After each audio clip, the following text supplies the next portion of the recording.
Greater than pleasure, it is what fabricated the fantasy about unknown heavens and God, stories about great heroes of the nations, and the motive behind most of our actions.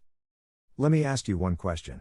Why we are doing any actions, such as eating, doing some work, writing something, singing, etc.? Do you ever think about the motive behind all such actions? If you had done so, did you reach an end? Here we are discussing the same thing. One could say that we are doing all these things for being happy. Being happy is the only motive we have behind any action. If we are thinking further, we could see that this is not only true in the case of humans, but in case of any living thing, they all are seeking happiness. In short, the whole life becomes just a pursuit of happiness. First, let us look at what exactly is happiness. The concept itself is not so concrete. Simply it could be defined as a state of being happy, which looks so cyclic. Instead we could say that it is the state of pleasurable contentment of mind, deep pleasure in or contentment with one's circumstances. That is, happiness is a state, which is related to pleasure. We could say that pleasure is more of a biological term. It is not as abstract as happiness. We could even simply say that it is due to the release of some factor within the body, which is so physical. All of our emotions and feelings are just the result of some chemical reactions, and that is not what we wanted in this discussion. We can keep it there, a mechanism behind all these. Let us start with a simple example. Consider the cause of hunger itself. If you are getting food, you would be happy. In general, one would be happy when they get the thing for which they are craving. This is a mechanism set by nature, not like the concept of intelligent design. It is a reward for achieving something important. In this case, it is the food. For more clarity, let us consider two individuals. One is getting pleasure from the act of collecting food when he is hungry, the other one doesn't have anything like that.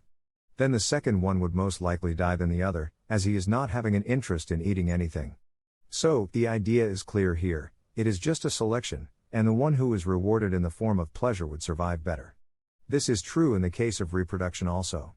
So, here we could see that pleasure becomes a necessity for the existence of a species. But, for social animals like humans, things are a little indirect, or if we could say complex, as the interactions within a society. From the idea we had already discussed, we can ask that what makes one happy when he is getting money, fame, or power? After all these things are not directly linked to any of our biological needs. Let us consider the case of money. What makes someone happy if he is getting some money? Well, money is a result of the collective imagination of the society, and the value of the banknote is simply imaginary. The ability to buy commodities in exchange for it is what determines its value. So, the act of buying commodities like food is for basic needs. Simply money enables one to satisfy his needs. This is true in the case of power also. Power enables one for better survival. Depending on the social structure and the collective imagination, things like pride and fame also have such effects. But, we have to cover some more things such as religions, art, etc. If you are considering religion, mostly it is centered on the concept of God, who is the all-powerful entity in their ideology. It is associated with an imaginary world of stories about the past. So, what makes someone happy by following a ritual? Indirectly, any religion and rituals are thought to affect society by introducing an order. But, at the individual level, all of them are telling a lie, the story about unseen heavens. A person would crave for heaven, and any act which could simplify his path though its doors would be rewarded in the form of a pleasurable sensation. But as all of us are mortals and dead ones are unable to interact with the living ones, there is no one to tell that whether this is true or false, and the heaven is still there in our collective imagination. This is true in general for any ideology. What made the Soviet soldiers or the Nazi soldiers ready to fight in the war and lose their life? It is simply the ideology in which they believed. Soviet men believed that if they fight like that, the world would be ruled by the socialist ideology in the future and it would be a heaven, socialist heaven. A Nazi soldier would have thought that if they could conquer the world, then it would be ruled by the Aryans. That is the prime motive behind their brave actions, which is based on their hope, and this is exactly why a belief could become so powerful. That is, anyone could exploit it by simply lying about it. But, it need not be a lie, it could be a hope also. In fact, the global economic system itself is based on the hope that tomorrow would be better than today.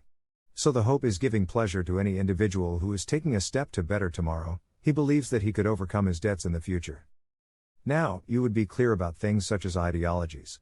But what about things such as arts? What makes a singer, a dancer, or a writer happy? Here also it need not be linked to basic needs.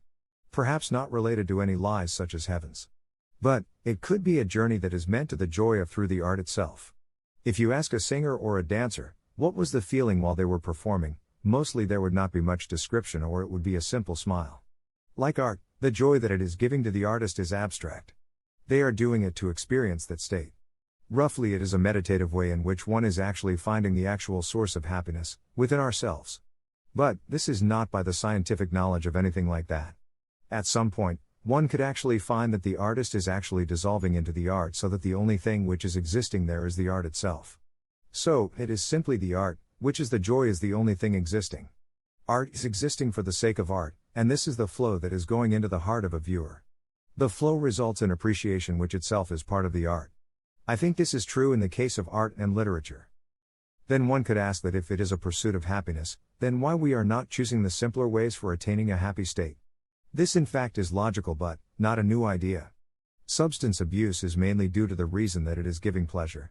The problem with an easily attainable state of pleasure is that it would reduce the urge to do something which would be rewarded in the form of a sense of pleasure.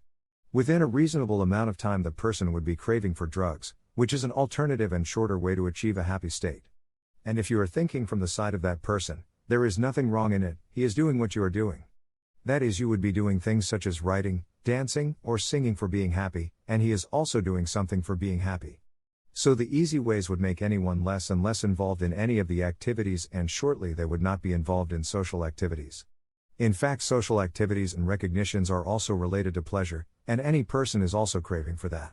If such a tendency is spreading in a society, it would shortly end up in a state of chaos. If everyone is getting joy, without doing anything, why should they follow rules and customs? And such a state is extremely dangerous, as an individual would be ready to do anything for the drugs. We could see the same thing in history also. The Opium War was nothing more than the clever application of this fact. Clearly, our life is a pursuit of happiness. And human history until now could be explained in terms of pleasure. It is what fabricated the fantasy about unknown heavens and God, stories about great heroes of the nations, and the motive behind most of our actions. The pleasure is so powerful so that if it was not there, there would not be world wars if a feeling of pride and revenge wasn't there. So, history itself is the act of the same sensation, and that is why we exist. One would be reluctant to agree upon this, but this is merely a fact. Simply telling you the reason behind all those things you had done. It is your choice, you can accept or reject the idea. But life remains to be a pursuit of happiness, greater than pleasure. It is what fabricated the fantasy about unknown heavens and God,